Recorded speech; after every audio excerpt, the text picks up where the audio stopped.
যে বিষয়ে বসেছিলাম তখন অসভ্যতা করেছে তৃণমূলের একটা বাহিনী। আমি যা শুনেছি আমি কোনো গুরুত্বই দিচ্ছি না। গুরুত্ব দেওয়ার মতো কোনো কারণ ঘটেছে বলেই মনে হয় না। পার্টি অফিসে মিটিংয়ের পর নিশ্চয়ই সবাই জানেন আমি এই দিন মিটিংয়ে থাকি। অভ্যাসবশত আমি লাইব্রেরিতে পড়াশোনা করি এবং ওখানে আমাদের কর্মীদের সঙ্গে কথা বলি।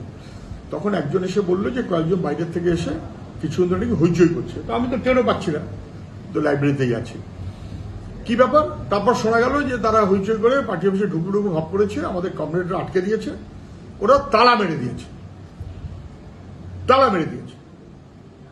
আমি শুনে বললাম যে এই অসভ্যতা মেনে নেওয়া যায় না।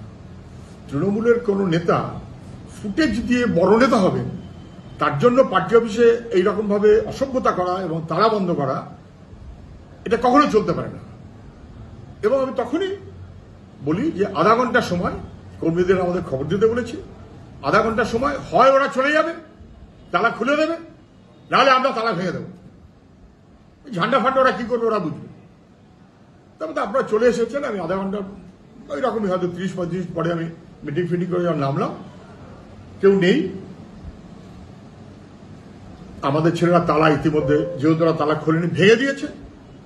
বোধহয় পুলিশ টুলিশ কারা ছিল তারা পরে এসেছে, এসে ওদের ঝান্ডাগুলো বোধহয় সরিয়ে নিয়ে গেছে, নাকি তৃণমূলের লোকরা নিয়ে গেছে আমি জানি না।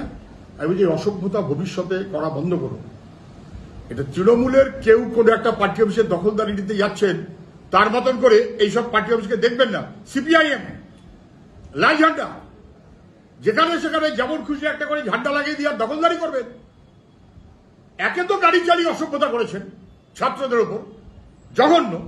তারপর আবার মাথা নিচু করে লজ্জা না পেয়ে বেশ করেছি গোছের মনোভাব, এটা পশ্চিমবাংলার মানুষ মানবে না। কম বয়সের ছেলে মেয়েদের প্রজন্মকে ধ্বংস করছে তৃণমূল, এই জিনিস বেশি দিন মেনে নেওয়া যায় না। ভালো ওরা চলে গেছে, ভালো আমাদের ছেলেটা ভেঙে দিয়েছে, আমাদের আর ভাঙতে হলো না, তাহলে আমাকেই ভাঙতে হতো।